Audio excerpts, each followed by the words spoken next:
Good afternoon po. Palakpakan natin ang Diyos sa isang napagpalang hapon.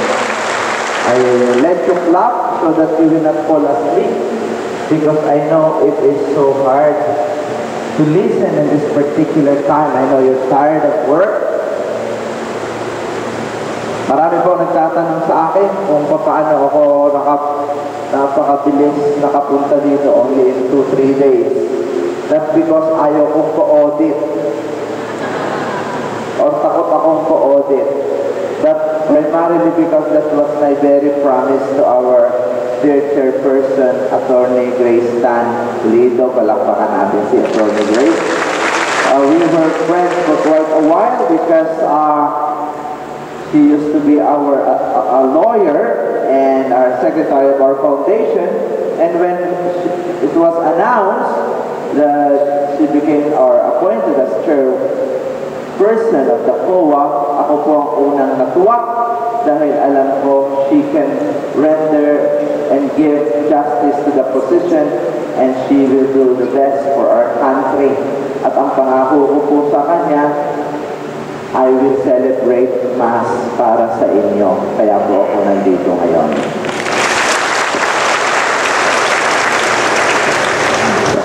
Everywhere I go, hindi po ako nahihirapang or ang Diyos nagpo-provide ng mga halimbawa para ang tao maniwala.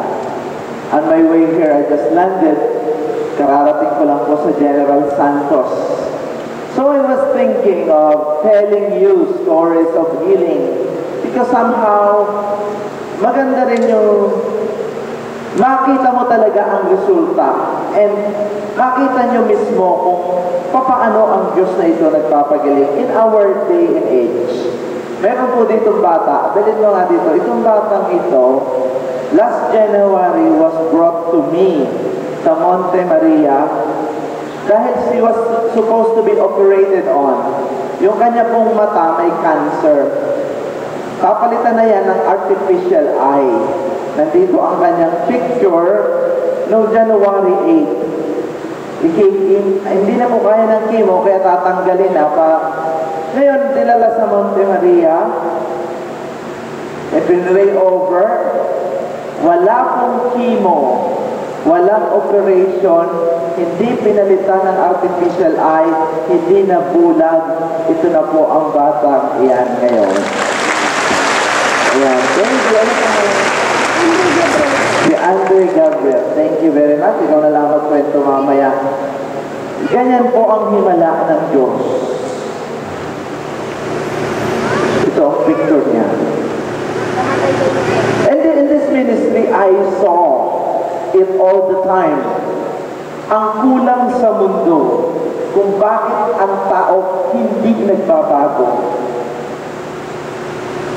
I was in Jensen 2-3 days ago. Nakita at na-witness ng lahat yung bulag nakakita, lumpo nakalakad, bingi nakarinig, in front of thousands of people, at ang bawat isang makakita, umiiyak, tumutulo ang luha. Bakit? Na-witness ang kapangyarihan ng Diyos. This is what is lacking right now. What is lacking is the manifestation of God's power. And people are so hungry for it. Halos lahat, they're trying to go to some places for distress, therapy, magpaspa, para lang guminhawa, para mawala ang bigat na nararamdaman, magpa-chemo, magpa-radiation, magpa-therapy. Nakakalimutan natin that from the very beginning, God provided us God's therapy, God's spa, and that is the Mass. It is available. God never changed. We are the one who changed. Inaantok ang tao pag nagsisimba. Di ba kayo nagtataka? Hindi na interesado ngayon ang taong makinig ng misa. Tinatamad. Kaya po minsan ako'y nagpapasalamat. Salamat po Diyos ko, nagkasakit ang mga tao ngayon nagsisimba na. Kung hindi ito healing mass, kung hindi ito si Father Suarez, 10% lamang tiyak ang a-attend ng misa. Tama po ba ako? I want to correct this because it's a big no-no. Because the one who heals is Jesus. I'm only God's instrument. And in order for you to experience healing, you need to feel God.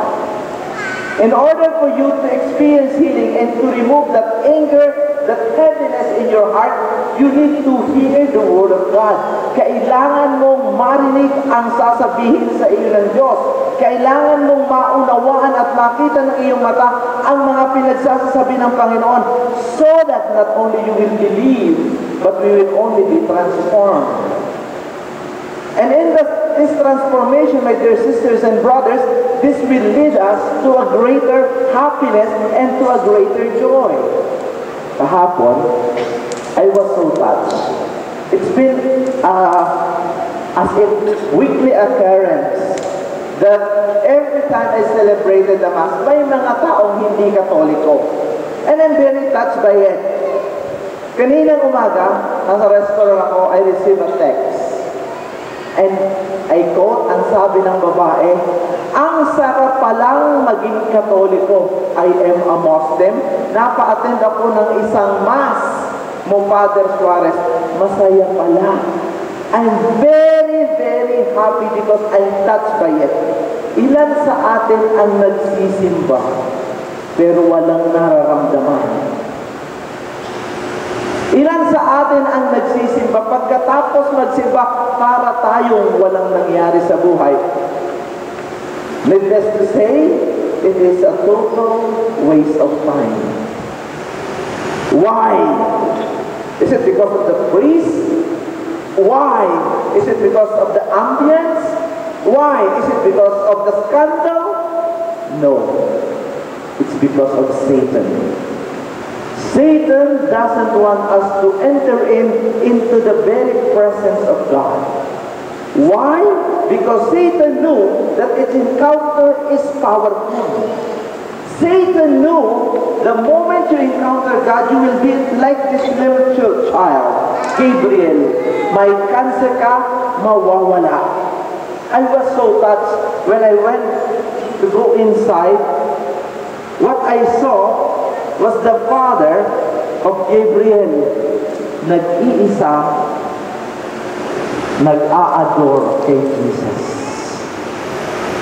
Ilan sa atin ngayon sa panahon ito ang mag-a-adore kay Jesus sa katanghalian ng panahon? Mag-aaksaya ng oras o mag-i-spend ng oras? Ama lamang ng isang anak na dapat ay bulag na. Pero dahil sa pananampalataya, hindi na bulag ang baka. Napakarami sa atin, miserable ang buhay. Puno ng galit, hinanakit, mag-asawa naghiwalay. Magkaibigan naging magkaaway. Magkumare, magkumpare, magkaaway, magkagalit. Puno ng galit ang dibdib. Marami dito sa opisinang ito, hindi nag-iimikan. Opisina hindi mapasok dahil hindi nag-iipuan. God, from the very beginning, doesn't want division. Because He came here to this world in John 10:10 and He said, and I quote, I came here so that you might have life and live it to the full. Ayaw ng Diyos may kaaway ka. But Satan created a lie. Produces, manipulates. Kaya nagkakagalit ang tao. And we as human beings caught into it. We bought it. Pinaniwalaan natin ito. That's why in today's gospel it says, knowledge on the mystery of God's kingdom has been granted to you, but not to all. To anyone who has, more will be given. Because it is like the parable and the prophecy from Isaiah. You shall indeed hear, but not understand. Mga kapatid, mahal tayong lahat ng Diyos.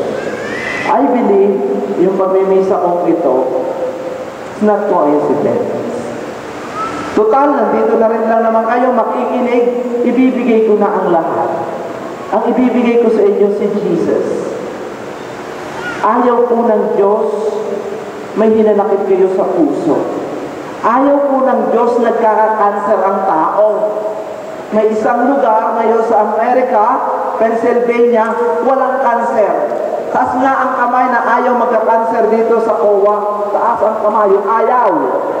Yan, mabuti naman.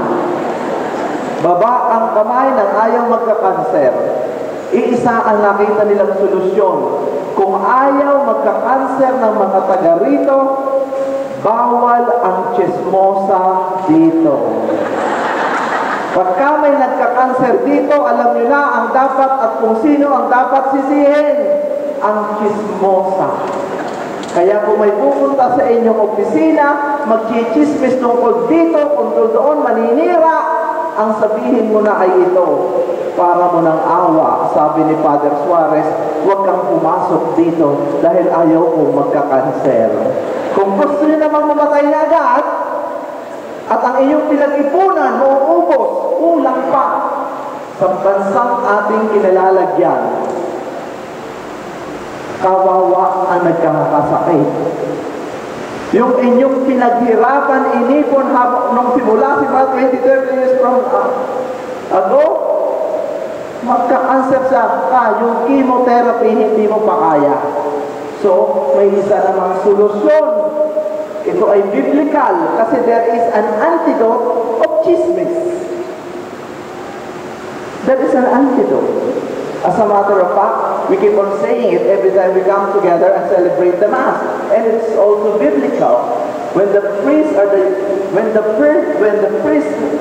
elevated the Eucharist before we receive it, ang sasabi ng pare ay ito, this is the Lamb of God who takes away the sins of the world. Happy are those who come and receive it. Ano ang sinasagot natin? Hindi amen. Lord, I'm not worthy to receive you, but only say the word and I shall be healed. Only say the word. This is the problem right now. The word of God is not being heard. The word of God is not being proclaimed. We are not healing. That's why napakaraming may sakit, napakaraming stress, napakaraming may anxiety, napakaraming may worries, napakaraming nag-aaway. Why? Pagkatapos ng misa, pagkatapos ng sermon ng pare, pag umuwi na ang mga umattend ng misa, hindi naman ang salita ng Diyos ang pinag-uusapan pag nagbe-breakfast at nanananghalian. Ang pinag-uusapan ay kung ano-ano mga walang bagay na hindi nagbibigay buhay. Ilan sa inyo na pagkatapos makinig ng misa at sasabihin sa pamilya, let's talk about the gospel. Sabi nyo, ano ba ang chismis? Ilan? No wonder, puro may sakit ang tao. Because the Word of God heals. Chismis kills. Totoo po yan. Because chismis is not life-giving, it's not life-changing, and it's not life-transforming. It is very condescending. It kills the spirit. Hindi niyo ba napapansin niyo? Pero pagka ang salita ng Diyos ang inyong pinagmuni-muni, if you meditate, talk, and discuss about the Word of God, you will be inspired. You will be renewed. You will be innovated. You will be transformed. Mawawalan kayo ng kaaway.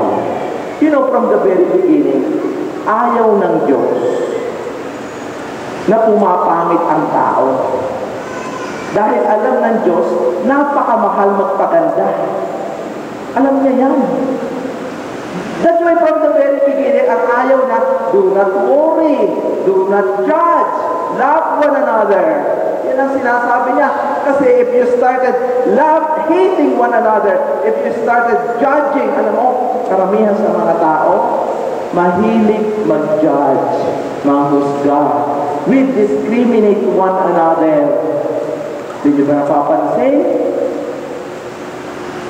Karamihan kung mag-comment ng tao, hindi positive. Very negative. Nagre-reflect yan sa kanilang mga mukha. Kaya kung ang inyong comment ay negative, negative ang nakalagay sa inyong mukha. Puro wrinkles.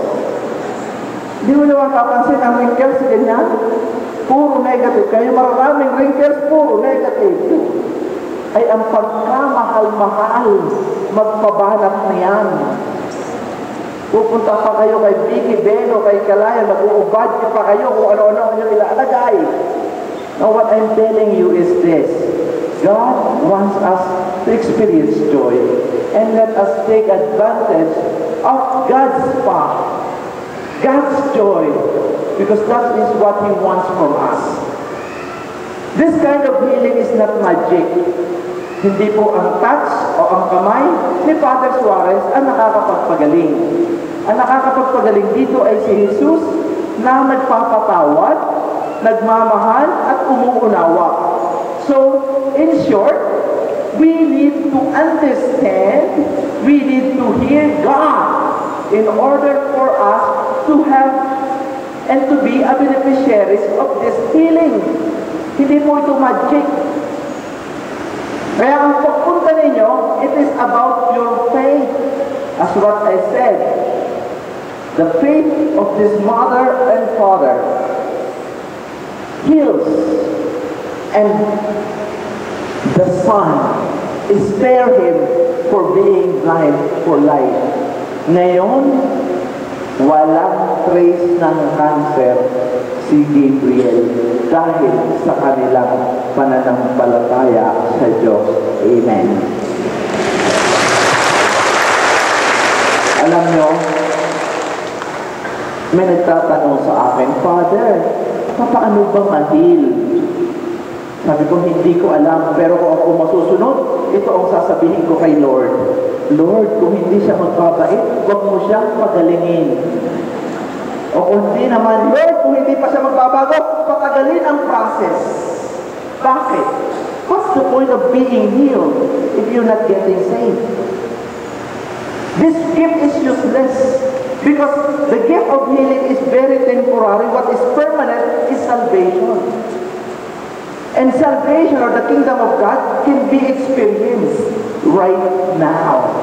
Kaya nga sabi, the kingdom of God is at hand. And how can we avail it?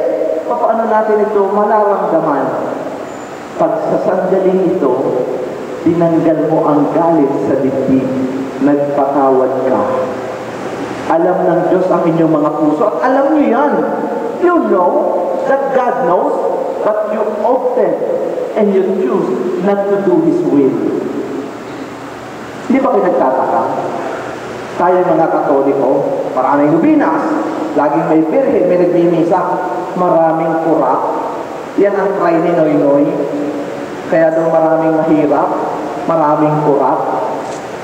The truth of the matter is we are not more fundamental. Most of us nagsisimba, maraming pakitang tao. Nung po ako ay bata, ako po ay nag-stop din magsimba. Dahil ang nakikita ko sa simbahan, mga manang nasaksakan ng sungit. Napakatatapang yung number 1 view naka-reserve sa kanila. Ay gusto ko umupo sa unan. Kinukurot ako, umalis ka diyan. Hindi na ako nagsimba. So ang tawag ko sa kanila hindi manang, ang tawag ko sa kanila ay manananggal. And then later on, I realized that there's one thing they're missing. Why they're not changing? Bakit ang mga nagsisimba hindi nagbabago ang buhay? Bakit pagkatapos ng misa, galit pa rin? Mabigat pa rin ang nararamdaman. Patuloy pa rin ginagawa ang alam nilang mali. We are not totally transformed and we are not true to ourselves. Because the Word of God is not being heard. Hindi nag-incarnate sa kanilang pagkatao. And that's what we need to pray for. Ito po ang sabi ni Prophet Isaiah. You shall indeed hear but not understand. You shall see indeed but never see. Cross in the heart of these people. They will hardly hear with their ears. They have closed their eyes. Let them see with their eyes and hear in their ears and understand with their hearts and be converted, and I will heal them. Isn't that beautiful? Very clear. Only those who have heard and be converted. Manifestation. Nung nakita ko yung tatay ni Gabriel, gumaling ang anak, si Gabriel, nagdarasal.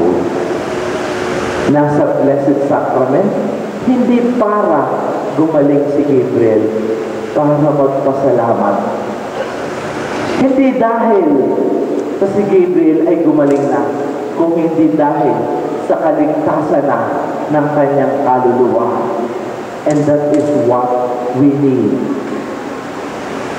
At ako po ay nananalangin na sana ang Commission of Audit Department ang kaharian ng Diyos ay maghari sa inyo. Pag naghari ang kaharian ng Diyos, mababakas sa inyong mga mukha ang saya. Because you cannot deny,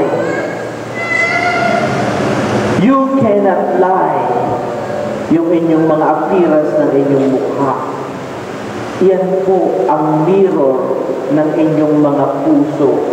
Kung ang inyong mukha'y puro nakasimangot, ibig sabihin, nagre-reklamo ka pa sa iyong sweldo. Hindi ka pa kontento, bagot na bagot ka na. Halatang halata po yan. Makikita mo, hindi mo naman pwedeng itago yan eh. May kasabihan nga, you can sit, you can lie, but your body you can't. It will just manifest.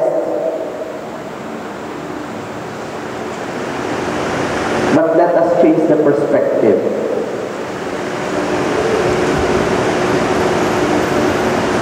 Sa Diyos na lang tayo umasa.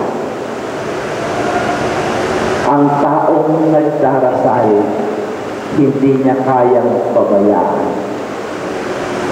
Wala pa po akong nakitang taong nagdasal na nampalataya na pinabayaan ng Diyos. Do not worry. If you have such a faith, like the faith of this mother and father, hindi kayo pababayaan ng Diyos. Because from now on, we have an access to God through Jesus. And this Jesus is present always in the Eucharist. Let us take advantage of that privilege. And this will bring us where we belong. And that is the kingdom of heaven. Amen.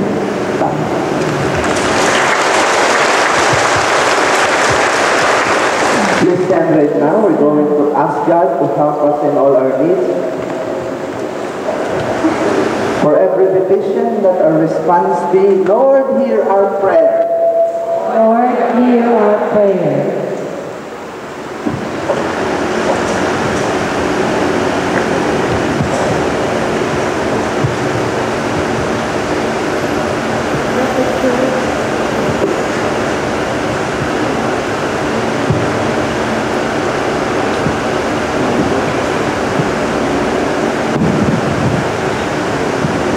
That the church in the world may be... Let us continue our prayer. to do a general healing prayer. At this moment, I want you to put your right hand sa parte na inyong katawan na may sakit. And I will lead a prayer, and I will ask Jesus to heal and touch each and every one. Kung kulang ang inyong kamay, paikutin nyo na lang. While I'm mentioning it. But my dear friends, our Lord is going to heal us right now. It is a time of communion, so please, close your eyes and bow your head and feel that we just received the Lord. And be very grateful for His very presence in our lives. Merciful and loving God, you call these people by name right now at this very moment. We're here because we believe in your healing power. So please touch and heal each and every one. Yung mga may headache, may migraine, malabo ang mata, may glaucoma, may cataract, may tinnitus. There's some people here may thyroid problem, may cyst of breast, suffering from arthritis, rheumatism, heart ailments, Bell palsy, clogged arteries in the body, backache, may gout, rheumatism, kidney problems, yung mga may cancer.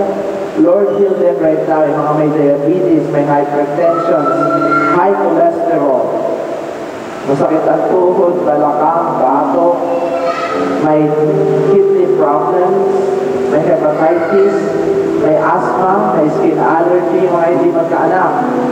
Lord, heal them. Yung mga may vertigo, tinnitus, rhinitis, sinusitis, skin allergy. Lord, heal them. And also our loved ones that cannot come here. Pagpalain mo po sila. Yung mga stomach problem, may ulcer.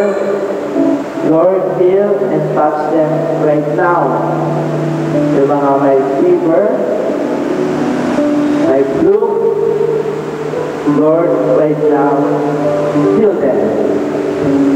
In the mighty name of Jesus. Amen. Amen. Salamat sa Diyos. Please stand and let us pray. Palakpakan natin si Lord.